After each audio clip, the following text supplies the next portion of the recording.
വാഹനഗതാഗതത്തിനും കാൽനടക്കാർക്കും ഭീഷണിയായി ആനയാംകുന്ന് മുരിങ്ങമ്പുറായി റോഡ് സൈഡിൽ കൂട്ടിയിട്ടിരിക്കുന്ന ജലജീവൻ മിഷന്റെ കുടിവെള്ള പൈപ്പുകൾ മാറ്റി. വാർഡ് മെമ്പർ അമീന ബാനു, അബ്ദുൾ ആരിഫ്, പഞ്ചായത്ത് ഭരണസമിതി എന്നിവരുടെ ഇടപെടലിന്റെ ഭാഗമായാണ് പൈപ്പ് മാറ്റിയത്. വർഷങ്ങളായി ആനയംകുന്ന് മുരിങ്ങമ്പുറായി റോഡ് സൈഡിൽ കൂട്ടിയിരിക്കുന്ന ജൽജീവൻ മിഷന്റെ വലിയ കുടിവെള്ള പൈപ്പുകൾ വാഹനഗതാഗതത്തിനും കാൽനട യാത്രക്കാർക്കും വലിയ ഭീഷണിയാണ് സൃഷ്ടിച്ചിരുന്നത്. നിരവധി അപകടങ്ങളും ഇതുമൂലം ഉണ്ടായിട്ടുണ്ട്.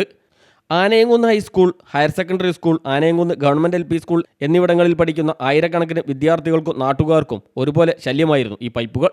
ജൽജീവൻ മിഷൻ കരാറുകാരുമായും ജൽജീവൻ മിഷൻ എഞ്ചിനീയർമാരുമായും കാരശ്ശേരി ഗ്രാമപഞ്ചായത്ത് നിരന്തരം ബന്ധപ്പെട്ടതിൻ്റെ അടിസ്ഥാനത്തിൽ റോഡ് സൈഡിൽ നിന്നും പൈപ്പുകൾ എടുത്തു മാറ്റി വാഹനഗതാഗതവും കാൽനടയാത്രയും സുഗമമാക്കുകയായിരുന്നു.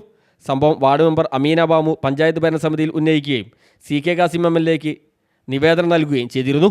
പഞ്ചായത്ത് ആരോഗ്യ വിദ്യാഭ്യാസ സ്റ്റാൻഡിംഗ് കമ്മിറ്റി ചെയർമാൻ അബ്ദുൾ ആരിഫും വിഷയത്തിൽ കാര്യമായി ഇടപെടൽ നടത്തിയിരുന്നു. ഇതിൻ്റെ എല്ലാം ഭാഗമായാണ് പൈപ്പുകൾ മാറ്റിയത്. പ്രവൃത്തിക്ക് ഗ്രാമപഞ്ചായത്ത് president G. Abdul Akbar, vice president M. Divya, ആരോഗ്യ വിദ്യാഭ്യാസ standing committee chairperson Abdul Arif, ward member Ameena Banu എന്നിവർ നേതൃത്വം നൽകി. News bureau, Mukkam.